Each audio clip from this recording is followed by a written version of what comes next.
Okay.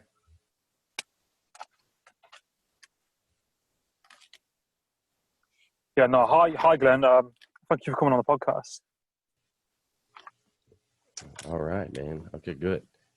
Yeah, dude. Happy to be here. Yeah, no, I'm happy to have you on. It really, really means a lot. I'm very, very grateful to have you on. Hey, thanks, man. I love connecting across the pond. You're all the way Yeah, over there in London, man. That's awesome. yeah, yeah. How No, are things over there? yeah, it's okay. Well, I'm based in Cornwall, so like the south kind of coast of England. But yeah, I mean, things are kind of open up now. Like restaurants, bars, things like that, shops, retail stores, they're all open. I've been just in the process of like, opening up theatres and things like that. But Gotcha. it's very stop and start because cases have kind of increased in some areas. So there's like local lockdowns, so like local cities and towns have had to lock down because they've had a flare up in cases. But Gotcha. it's doing a lot better than some other places around the world. And that's all we can, it's all we can hope, right? Is that it just keeps getting better. Yeah. No, that's it, exactly. But yeah, no, I see that like you're doing like so much. Like you've got a Rise and Grind Facebook page. You're the author of The Morning Five. You're also an automotive expert, public speaker, podcast host of the After Grind podcast. You do masterclasses. You've got the 800% Club, Rise and Grind University. I don't know if I've missed anything else. You're doing like so much, and I find it like really inspiring. And I think like your backstory is like really motivating. Do you mind like talking about that? Like kind of what kind of happens in your life and kind of like how you kind of got to where you are now?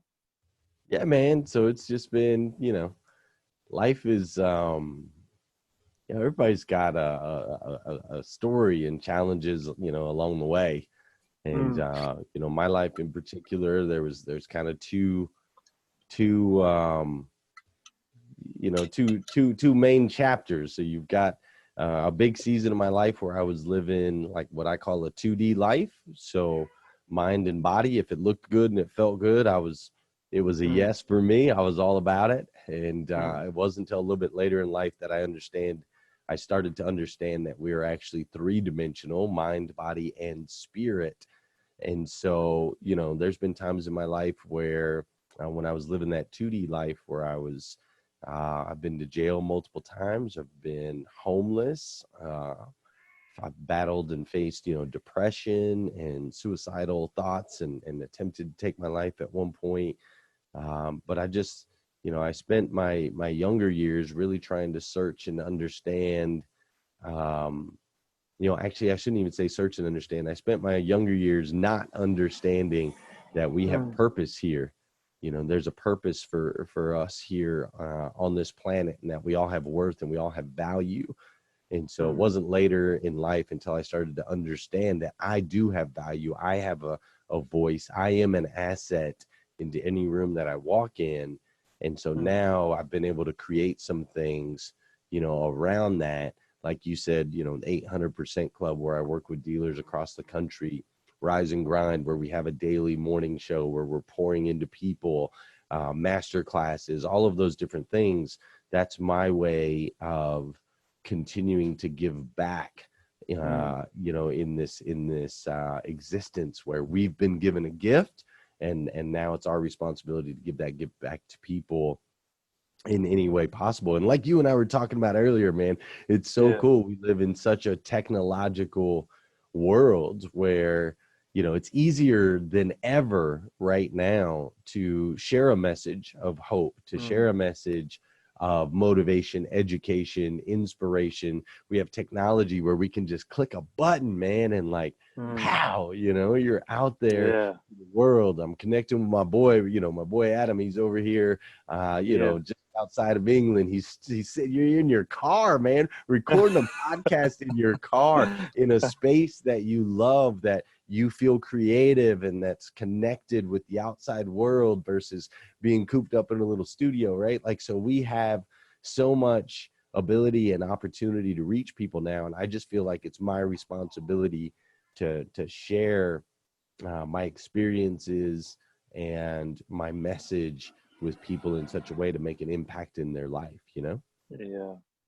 Yeah, no, I completely agree. And I think like what you said, like, you know, providing that value and giving back and, you know, having that, you know, that positive difference, you know, making that difference to other people's lives, you know, that value, it's so rewarding, you know, to provide something to other people, to give something back. And I think that's what, you know, life is all about, isn't it? It's, you know, helping other people and seeing them take something from, you know, what you're doing in a positive way and applying it to their life. And I think like, you know, like, so it's really touching and inspiring, you know, like your story and, you know, the things that you kind of like faced and kind of, you know, triumph over adversity, I think it is, and, you know, and pushing through that and, you know, coming out the other end and, you know, doing something with that experience. Yeah, I think that, you know, as I'm getting older, I'm starting to realize that we all have a born on date and an expiration date, right? And in the middles, there's just this little dash. And that little dash, to me, that little dash is impact. So what kind of impact are you going to have on other people's lives, right? Like the universe is so, it's this big web, but it's all built by design, man. What looks like chaos is actually, you know, a strategic plan. And so we come in contact with certain people at different seasons in our lives, and that's why that's why we do life together. That's why it's so hard for people to be socially distanced right now, removed from one another, from quarantine. That's so hard because that's not in our DNA. Our DNA is that our life is here. Our entire purpose, that entire dash, is to make an impact on other people's lives. So I just try my hardest every single day to live that out, man. Just go out, make an impact, and make a difference. Yeah. Yeah, no, massively. And I find it, you know, really, really inspiring. And I think like, you know, that's kind of like, you know, so important, isn't it? And, you know, trying to be better than you were yesterday and, you know, improving yourself and, you know, pushing out of your comfort zone and, you know, growing. And I think, you know, through doing that, you just become like more stronger and resilient. And, you know, it encourages other people to do it as well.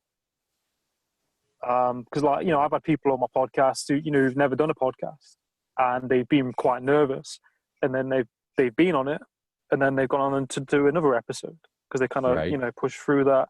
And then like some of them have got their own podcast just through trying something new into the unknown. And I think that's like, as people, we kind of fear the unknown. We don't like to be uncomfortable. We kind of like have to push through that, don't we? Yeah, absolutely, man. And it's just like, you know, if you take a professional athlete, right? You got a professional athlete who's getting paid to go on stage and perform. You expect that professional athlete to put in the work to get better every single day, right? Once we give them the ticket, we're like, okay, you get to be a professional athlete now. This is what you get to do. But now that you're here, we expect you to freaking grind, man. Like, you better get better every single day or we're going to blow you out of this league in a heartbeat. Dude, I was watching The Last Dance, that series on Netflix with Michael Jordan. Yeah. And, you know, on that series, Michael Jordan had this little season where he started getting into gambling a little bit, and he had a game. And the night before the game, he went out gambling till, you know, 1 o'clock in the morning or whatever. And he didn't play so good that day.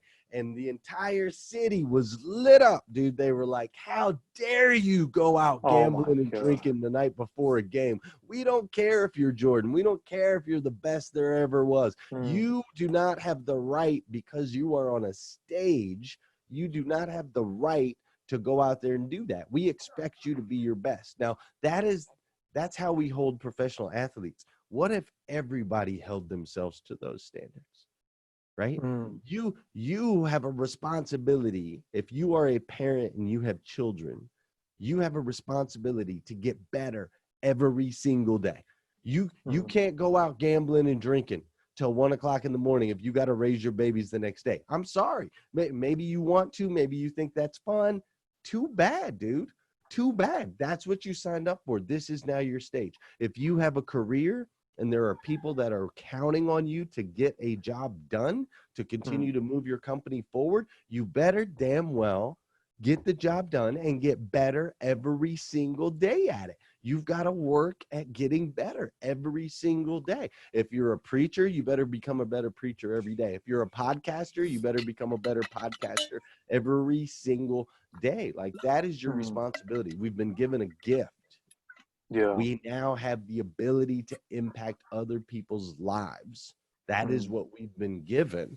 So I didn't take that seriously for the first 35 years of my life. I take it very, very, very seriously now. And so I treat myself as though, you know, this is my professional stage. So I have to work every day at getting better. I have to study. I have to read. I have to get coached and get mentored. I have to be disciplined. I have to do all of those things every day so that I can be an amazing husband to my wife, an amazing father to my children, an amazing host of #Rise and Grind. I now have a responsibility of all these people that watch my show, that are counting on me to help move their life forward. And then I have a responsibility in all the dealerships that I work for to be the absolute best that I can be. So that's really what it comes down to, man, is if you can just imagine that, hey, you've been given a stage and you've been given an opportunity. Don't freaking squash it or throw it away on BS, man. Like, let's focus on the things that take us to the next level, and we can have a lot of fun along the way. Don't get me wrong. We can have fun, but let's not do things that are destructive. Elena Cardone. Do you know Elena and Grant Cardone? Have you ever heard of them? I know, Grant Cardone, yeah. Yeah, so Grant Cardone, his wife is Elena Cardone, and they've built a massive empire, right? Worth hundreds of millions of dollars. Yeah, real estate now. They started off in sales in the automotive industry. They've shifted over to real estate.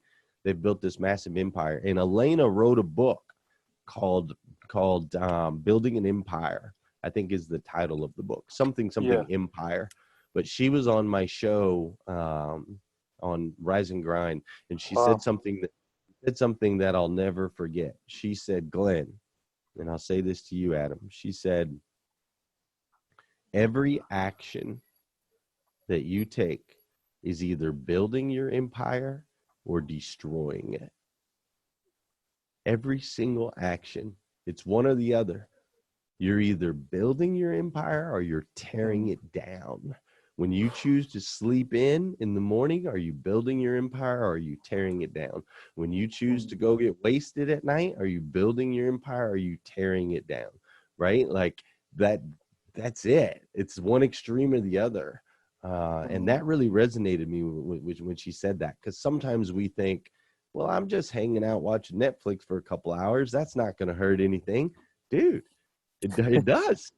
It does. It hurts your empire when you waste times on the things that don't matter. So that's where it's at, man. People need to get better. You've got to become the best version of yourself that you can be so you can serve people on a higher level. Yeah.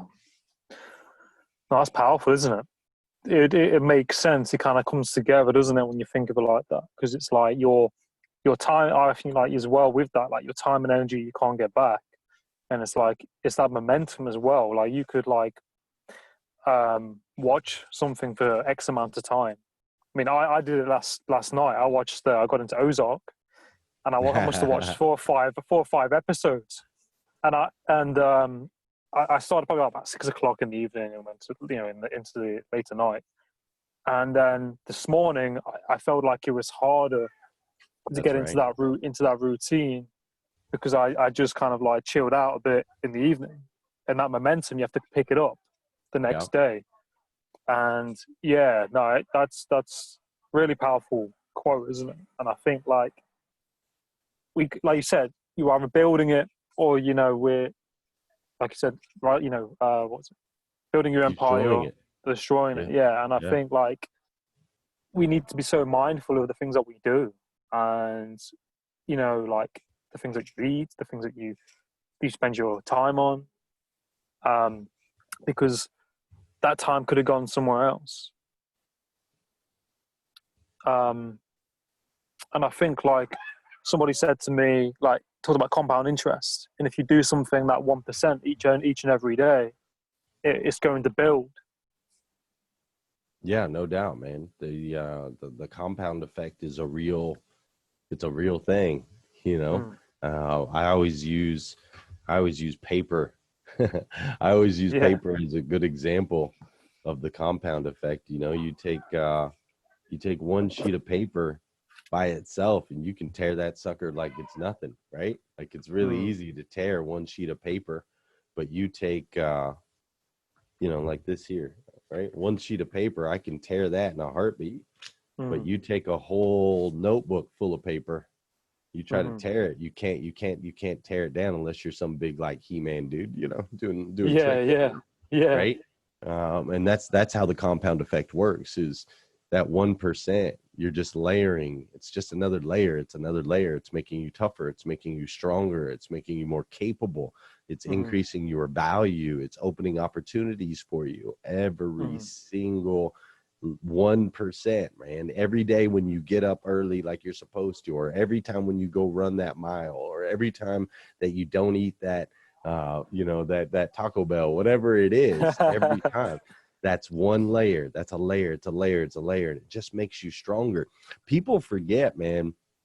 People forget that this life is way longer than people think it is, man. It's people say life is short, and sometimes it feels like time flies, and there's no doubt about it. But in reality, man, we live a long time. And if you don't start today putting those layers, right? You don't start today putting those layers, then you're going to end up, you know, you're doing your future self such a disservice.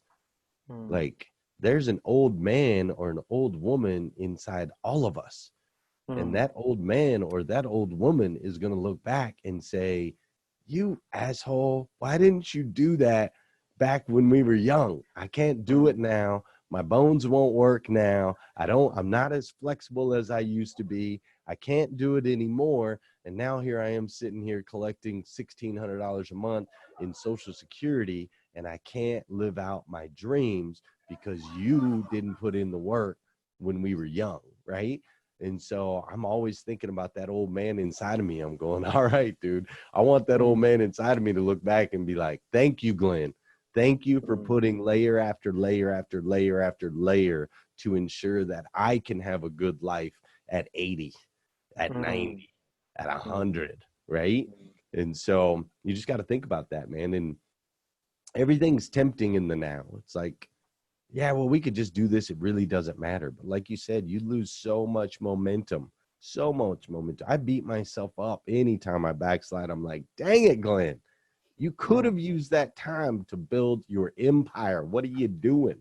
You know, now don't get me wrong. I'll watch every once in a while. I'll sit in bed with my wife, and her and I am in bed at the end of the night. We might watch like Big Bang Theory or, you know, episodes of Friends or Seinfeld or the Tiger King, right? Like we'll do that every once in a while. And and some people say, well, that's Glenn. Isn't that you wasting time? No, now I'm building my empire with my wife. Like those are the things my wife loves. So I can sit and spend an hour or an hour and a half with my wife. That's valuable too, right? So I'm not saying you go all military regimented.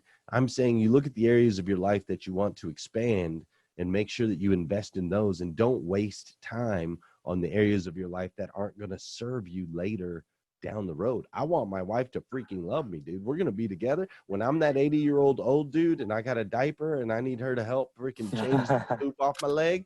Like I need her to like me, right? So I got to invest some time in her now to make sure that she likes me later, you know? So I hope that makes sense. But every one of those actions is a layer, man. It's all just another piece of paper. We just keep stacking them up.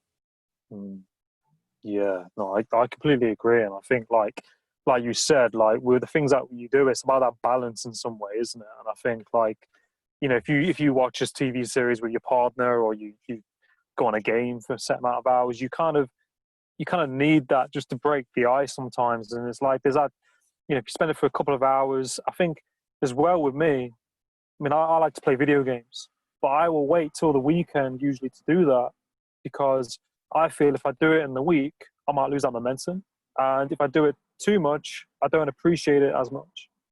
Whereas I think, like, if you're going to wait till a certain time, or you do it for a certain amount of time, you appreciate it. And I think, like you said, it's important to have that time as well. Yeah, it's definitely important to have, to have that time building, as long as it's building something positive for you, you know. For example, if you want, the example of video games can be a complete waste of time. Video games can be very destructive to your empire. There's no doubt about it. It depends on what you're playing. It depends on what you're feeding your mind. It depends on when you're doing it, right? But we also have technology and incredible opportunities out there to where video games can be so educational. Video games can teach you, there's so many things that you can learn through that. So if my goal or my dream is to be in NASCAR, well, dude, you should be playing freaking racing games all the time, all the time, man. Right? Like then video games make sense, because it's feeding into your narrative of whatever your empire is, right? Like if you're a big hunter, or you want to be a big, my son's a fisher, dude. He loves to fish. He wants to be like a pro fisher. So I'm like, here you go. If you want to play fishing video games, play fishing video games, because that feeds that narrative. So we're still building the empire. We're still being productive with our time. And there's millions of games out there. So figure out what it is that you love, what's serving your future self, and then figure out a way to be entertained in the process of learning those different skills. Yeah, no, exactly. I think, like you said, you have to find what you love and kind of enjoy it, along that way, isn't it? Like, and finding your craft, and like what do you think, why do you think it's like so important to like find what you love? Because I know a lot of people who are doing things that they don't enjoy, and they're doing certain jobs that they hate. Like what advice would you give to people to try and find their thing? Because I think I know some people that you feel stuck, or they're afraid to jump into the unknown, to go after that thing that they want to do. Sure. We're human beings. We complicate everything. We complicate it all, man. We're the ultimate complicators. That's just what we do. I'll give you an example, and I'm not no offense to anybody listening to this, watching this, or anything like that. But let's just use an example, right? If a woman is or maybe not even necessarily a woman, if a person is in an abusive relationship, they're in a relationship where they're getting beat up every day. It's a very simple solution to that problem. Get out of the relationship. Simple, easy. The solution is simple. Execution of that solution is where we as human beings start to complicate things, right? Because now we let fears and anxieties. Well, what if I get out and then this happens, and where am I going to go, and how am I going to do this, and what about this, and so on and so on and so forth, right? And so when it comes to this idea of being stuck, no one is ever really stuck. It's us complicating it in the mind that tells us we're stuck in situations that we're not. So yeah, 80% of Americans over here are in jobs that they hate, right? And they feel stuck. They feel like they can't get out. But ultimately, the reality is the solution is simple. Quit.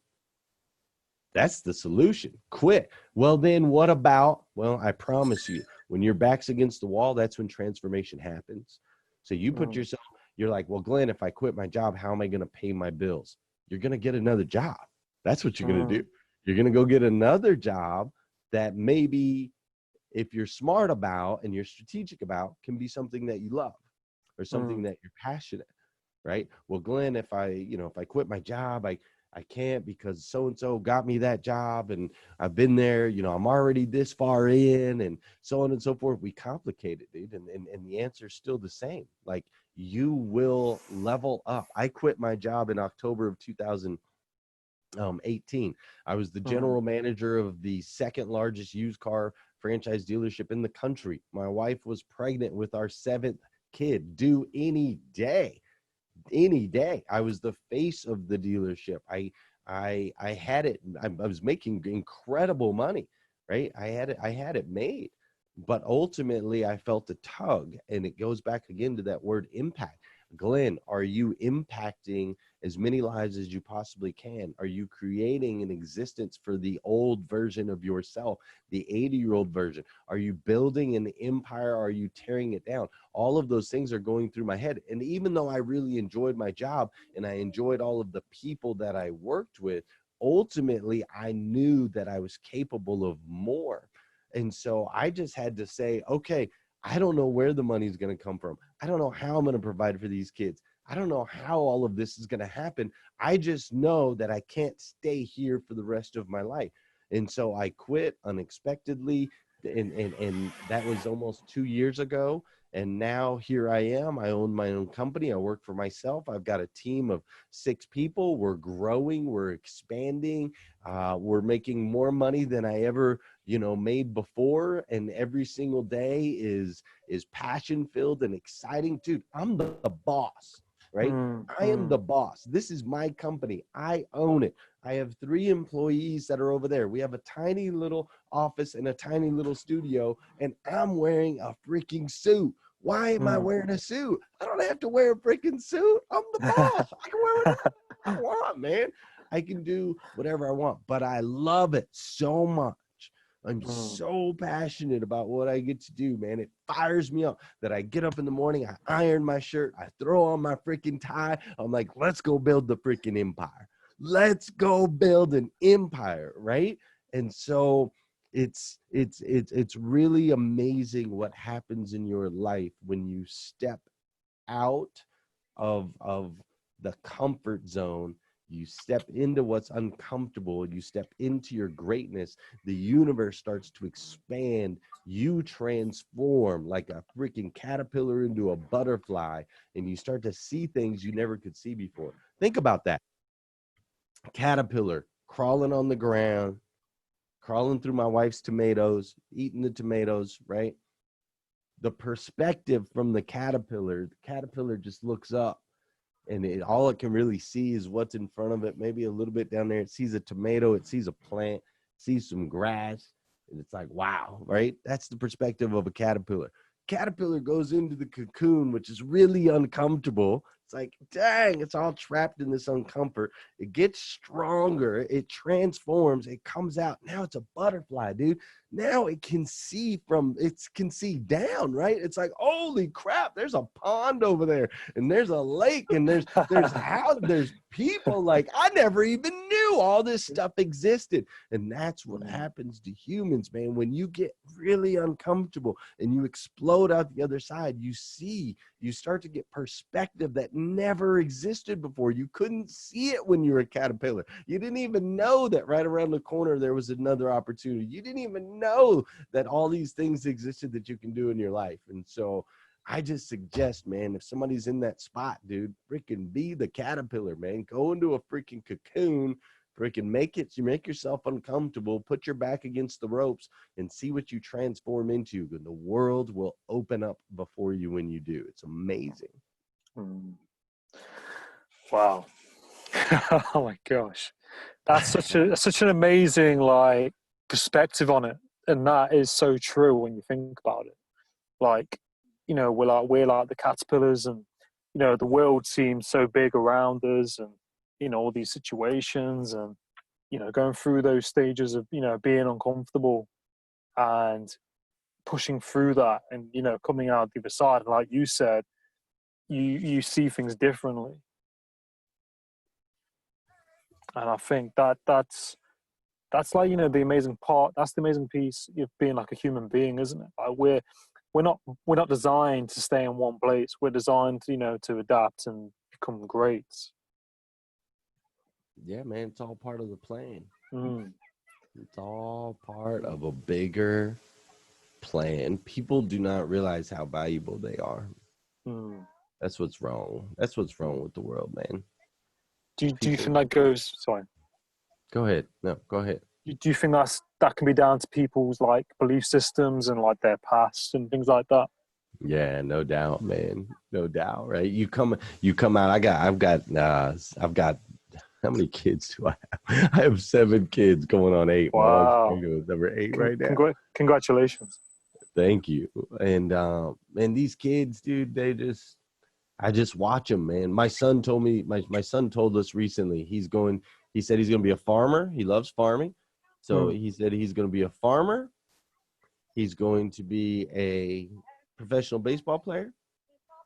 Wow. He said he's also going to be this kid's 8, right? He wants to be a farmer, a baseball player. He wants to have his own laundry service where he can clean people's clothes for them.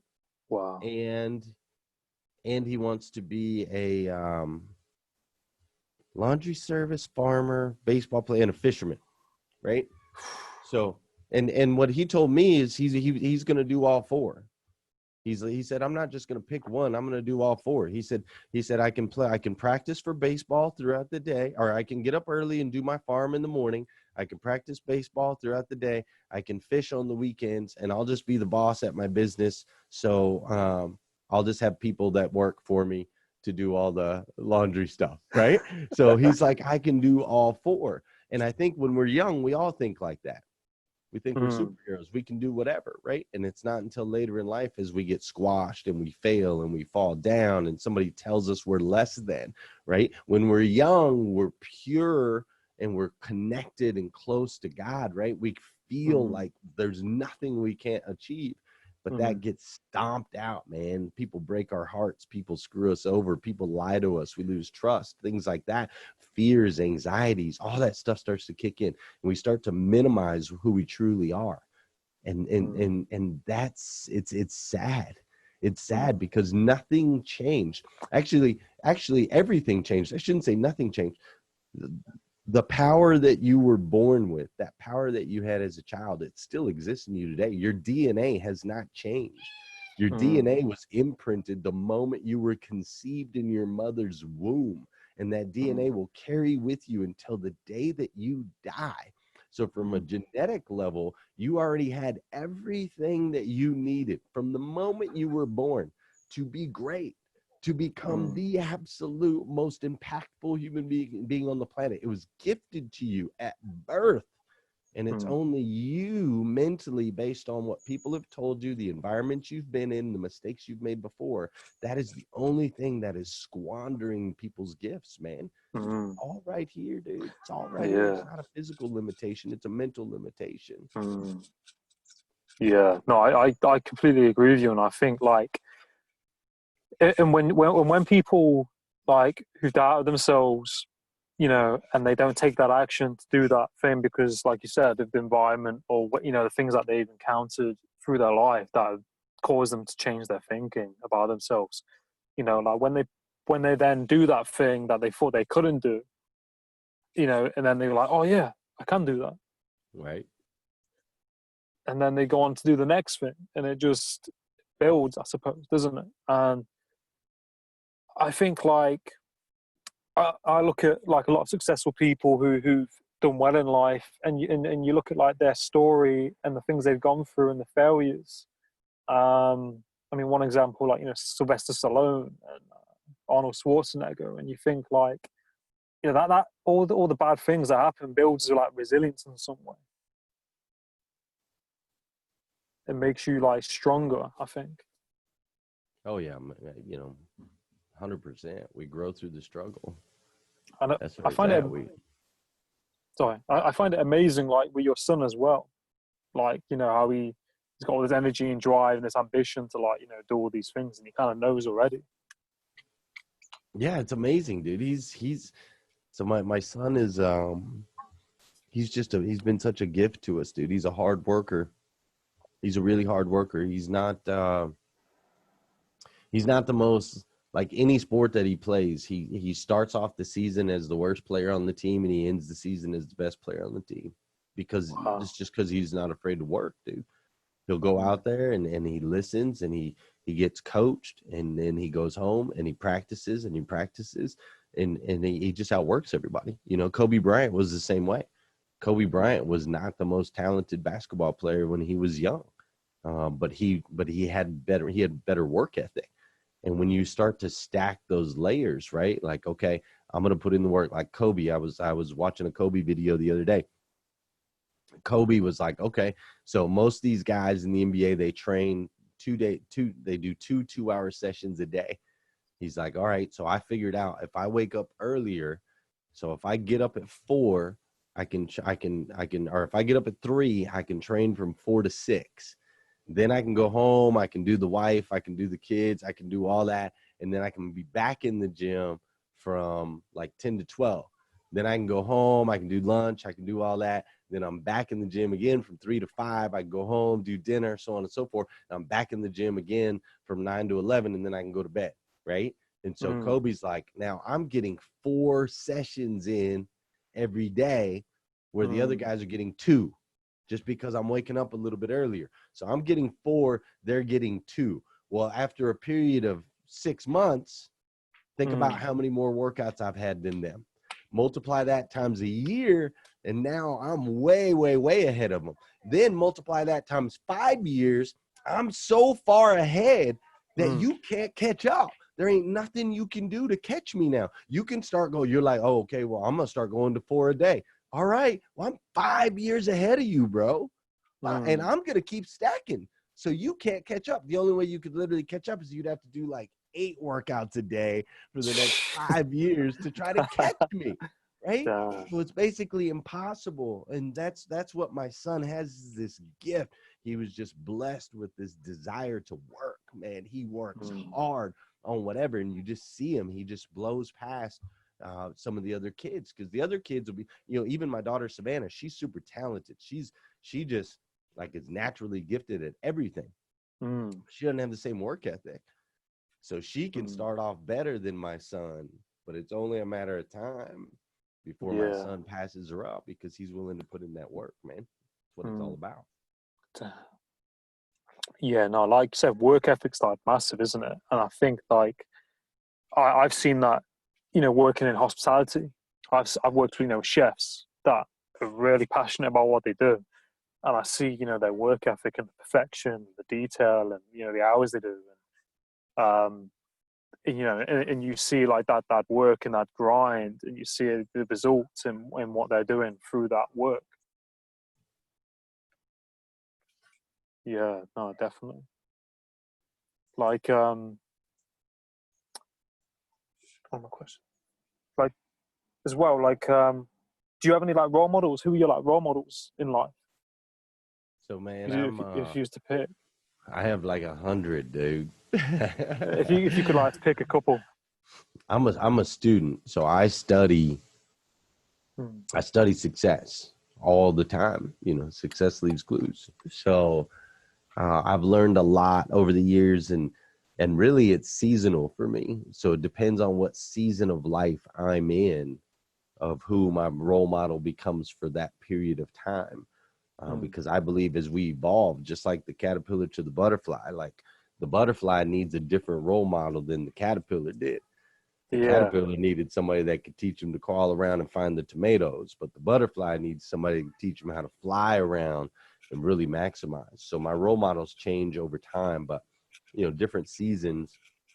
There was a season of my life where I was into, Les Brown, Eric Thomas, all of those types of guys. And that's when I was kind of like in a scrappy season. Like I was coming out of poverty. I was just starting to dig my way out. And I still had some, Les Brown, sometimes he'd get you in your feels, right? He'll make you cry. And I used to want to cry all the time because I was still battling my way through, So those guys were great in that season. And then I kind of evolved from them and went into the, Dr. Miles Monroe and John Maxwell and Jim Rohn, Bob Proctor, all of those guys started kind of going into that level. People from my church, there's a pastor, John Weiss, who I love the way he delivers a message. So I study him. I asked to meet with him and just said, like, how do you deliver a message, man? How do you make this so impactful? And he's a great guy. I have mentors in the car business. Josh Cummins, the guy who was my boss at Dan Cummins dealership. I learned so much from him over that season, for 7 years. I couldn't I was just on his hip all the time, learning, observing, listening to every phone call, listening to how he handles different situations and customers and things like that. And so, as far as mentors, there are many, many people that I have to credit. Grant Cardone helped me as far as sales goes. There's many people that I have to credit when it comes to being where I am today. But ultimately, I think the real takeaway for someone that's listening to this right now would be, understand that your mentors are in your life for a season. They're not supposed to be there forever. They're supposed to lift you up, carry you to that next level, put you up on the shelf so you can see, and then they go and you bring somebody else in that can lift you up to that next shelf and the next shelf and the next shelf and the next shelf. A lot of people get stuck, right? They're like, okay, I watch Eric Thomas, I listen to Eric Thomas, I read Eric Thomas, and that's it. Nothing but Eric Thomas. And that's great for a season, but you got to evolve, man. You got to evolve. Who's next, right? So right now, I'm surrounding myself with, I've now officially landed in a place where I'm surrounded by a lot of business people that are doing, millions. And that's kind of the circle I'm in now. I'm learning from guys like Judge Graham and Matt Monero and my friend Liza Myers-Borges, who's the owner of 15 dealerships. She's an incredible leader and, stuff like that. So I'm starting to, keep creeping up. So Kobe's always a big one because I love Kobe's work ethic. I always refer back to Kobe when I can. He's just a really great dude. Ed Milet, somebody that people should follow and listen to. He's an awesome business person. So there's a list, bro. I got a bunch. Yeah. No, I think, like you said, like role models are so important in life, aren't they, to have to, help you kind of like work towards, something to kind of like, grow from and be inspired from. I think like it's so important. And, like you said, not to stick with the same one, to keep on kind of like leveling up and upgrading yourself and always looking for like, the next kind of person or group of people to kind of, be like. Well, and really, you don't even have to like look for them. You just kind of gotta, if you focus, because now don't get me wrong, because a lot of people will have like a lot of different things that they're listening to. Pick who resonates with you for this season of your life and give them everything. Give the, study them, learn everything you can, extract everything you can, just laser focused. And what will end up happening is you'll reach a point where you'll kind of outgrow that because now you start to see some other things, right? So you'll kind of outgrow that. That doesn't really do it for you anymore.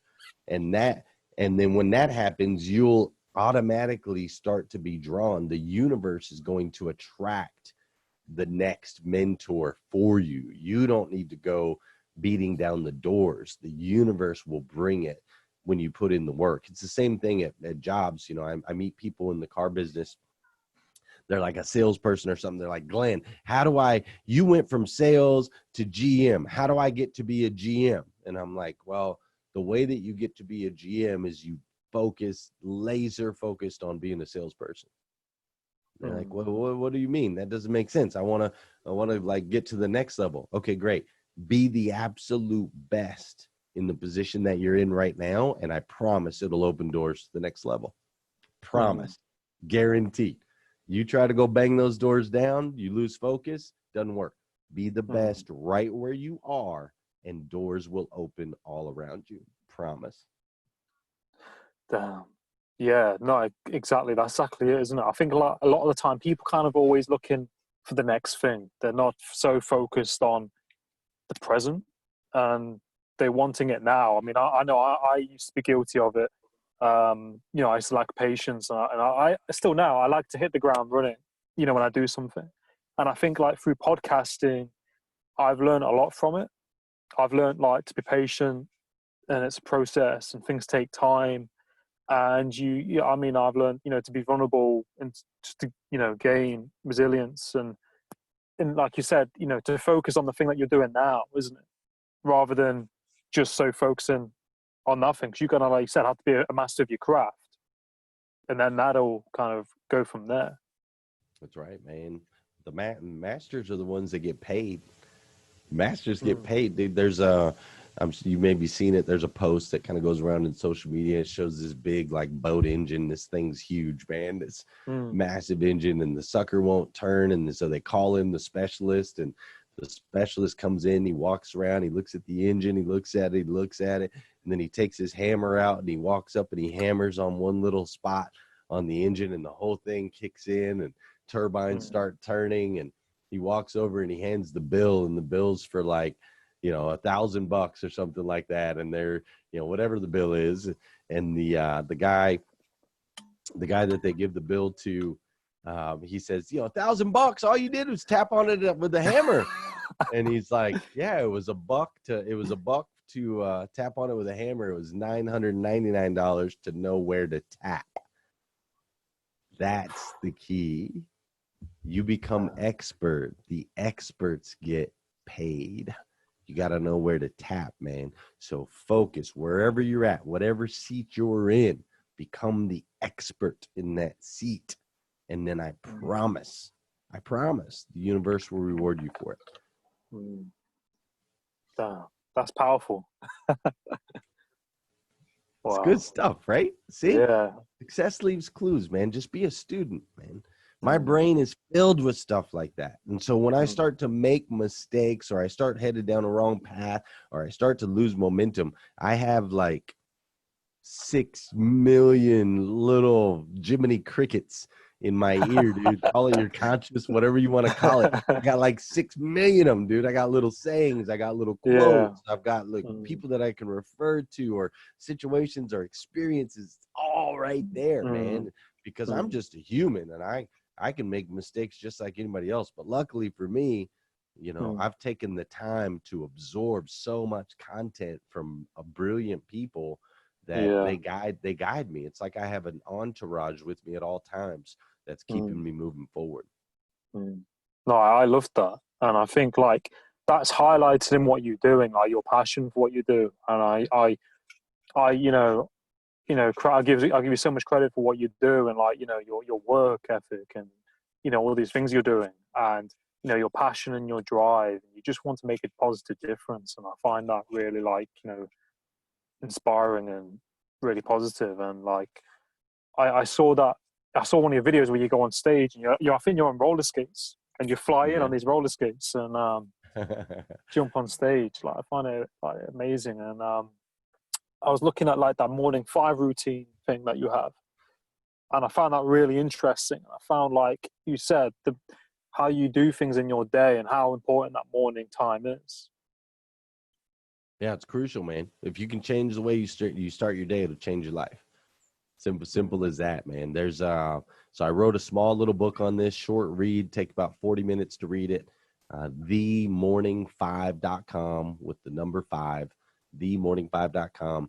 And it just talks about 5 simple steps to an extraordinary life, man. The morning is when the brain is ready to consume. When you're first waking up, you don't have outside influences yet. You don't have the emails attacking you. You don't have the text messages. You don't have the social media. You know, none of that stuff's attacking you. First thing in the morning, it's really your only like safe spot, because the world gets crazy and busy. And so if you can attack that morning, that first hour ferociously, it will absolutely transform your life, man. Guaranteed. Yeah, no, definitely. Like I see as well, like you, like on your podcast as well, you do your podcast like each week, And Every you have day, like Monday through Friday, 5:30 a.m. Do you feel like you've kind of like developed through podcasting as well and Oh meeting yeah, people? man. Yeah, I've done 675 episodes now. And Wow. see, and you can't catch me, right? You can't catch up because I do them every day, like just what we were talking about with the Kobe Bryant. So I do them every day at 5:30 a.m. I'm 675 episodes in now that we're 2 years into the deal. And so people can try to come at me. And it's like, come at me, bro. You ain't going to catch me because I'm going to keep Yeah. layering them up. Yeah. And Yeah. it's introduced me. It's opened so many doors. It's put me on stages. It's connected me with people like you across the pond. I've met celebrities. I've interviewed incredible people. It's been everything. I've connected with, my friends, my Rise and Grind group, like my new family, right? Like John Paul Guidry, he's watching right now, I think, and Nars Buenaventura, Thomas Pena, Tiffany Webb, Vanjie Torres, John Baker, all these people that I've met through this podcast world, Facebook world. Yesterday, the Overfelts, they were over at my house. They're a family that I met through the online deal, and they were having dinner with me and my family, meeting my kids. Like, it's amazing, dude. Yeah. It's amazing. And we all have the ability. We all have the technology. It doesn't cost really anything to do this stuff. It's super, super cheap. But it's so cool. But yeah, I've just been putting in the reps, bro. Yeah. Every day. I just show up. Some days I don't want to. Some days I'm tired. Some days I was up all night. Whatever, dude. I just show up. And when you keep showing up, at some point the universe starts to break open and is like, all right, we can count on you. We know you're going to be reliable. So now, the Bible says that God will give you these gifts and talents. And if you don't use your gifts and talents and maximize them, he will take them away. But if you do use your gifts and talents, he will multiply them and give you more. And I believe that's how it works, man. You have a gift, use it, maximize it to make an impact. If you don't, but if you do, the world's your oyster, bro. The world is your oyster. Yeah. No, definitely. And I love that what you said. Like, like the world's your oyster, and you can achieve and do whatever you say your mind to, like you said. And we've got, like you said, like it's all within us, isn't it? Like, it's all within us. We just need to kind of tap on it, find it, and just take action and do it. Because otherwise, like you said, it's going to be taken away. Yeah, that's it. Use it or lose it, brother. Yeah. But no, Glenn, I know we said an hour, but like I'm so grateful for your time, and it's been an absolute pleasure talking to you and having you on the podcast. So I'm really grateful and humbled. Thank you, brother. Pleasure to connect, and thanks for having me on. I really appreciate it. No, you're very, very welcome. Like, where can people find you on, like, website, social media?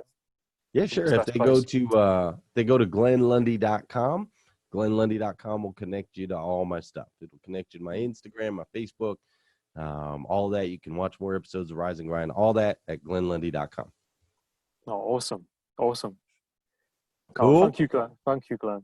All right, my really, man. really Thank appreciate you. it, man. No, you're welcome. All right. Take Cheers, care. man. You too.